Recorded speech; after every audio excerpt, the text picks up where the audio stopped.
non-US investments as a US person, be that US resident or a US citizen abroad. Now, I am referring here specifically to collective investments, not direct stocks and shares, not direct corporate bonds or treasuries or gilts. I'm talking about collective investments that are not US based.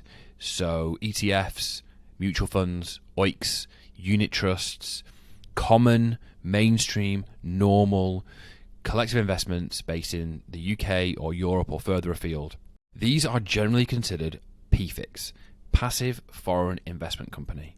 I won't go into specifics of what qualifies as a PFIC, but just know that the vast majority of non-US collective investment funds are PFICs, and PFICs are generally a problem for US people.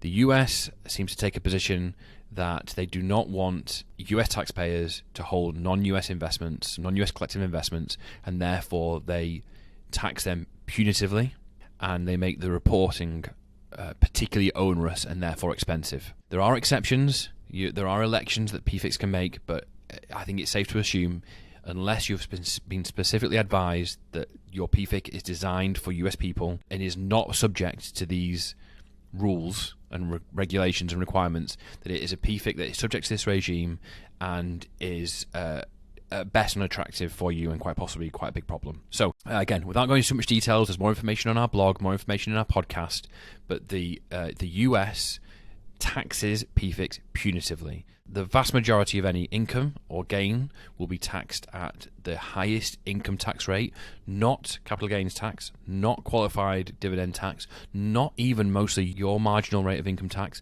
but the highest rate of tax, i.e. currently 37%, previously 39.6%.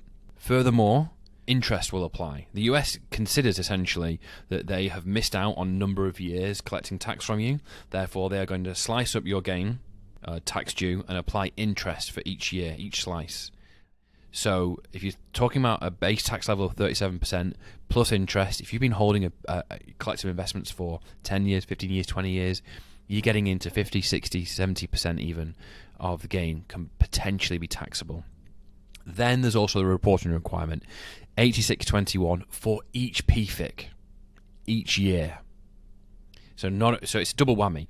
You're going to get very high tax rate, you're going to have interest applied to that, and you're going to have significant reporting requirements. And likely, if you don't know about this, you're not in compliance because you probably haven't been doing 8621s and reporting the gains and the income appropriately. Don't assume a tax wrapper saves you. If you're in a pension, maybe. Under the terms of the treaty with the UK and other countries, often the US will look at the wrapper. If it qualifies as a pension, it goes no further, so PFICs are generally considered okay. But if you're holding PFICs in an ISA or an offshore investment bond, for example, the US will, as I understand it, will look through the wrapper at the underlying holdings, and it will take what you probably think is a highly tax advantageous wrapper, such as an ISA, and turn it into a highly tax disadvantageous situation with high cost of reporting as well. This is extremely common. We encounter this all the time. Expats coming over with these perfectly mainstream, normal fund portfolios that unwittingly are going to cause them a whole host of issues here in the US.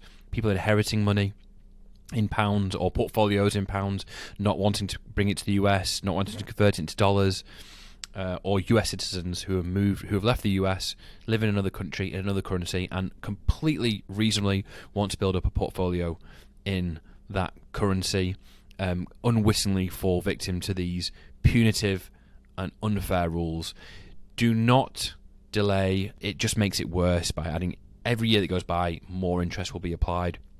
Do not just jettison these and hope it goes away. Under FATCA that came out in 2010, it's likely that if your institution, investment provider, knows you're a US person, they're probably reporting back to you, to the IRS. So it's better for you to get out ahead of this rather than to try and hide it and then ultimately the IRS know about it. So you're not alone. This is extremely common for expats, not just expats, all expats. It's a well-known issue and bone of contention. If we can help, we will do. Reach out to us, and we'll either help you directly or we'll point you in the direction of someone who can.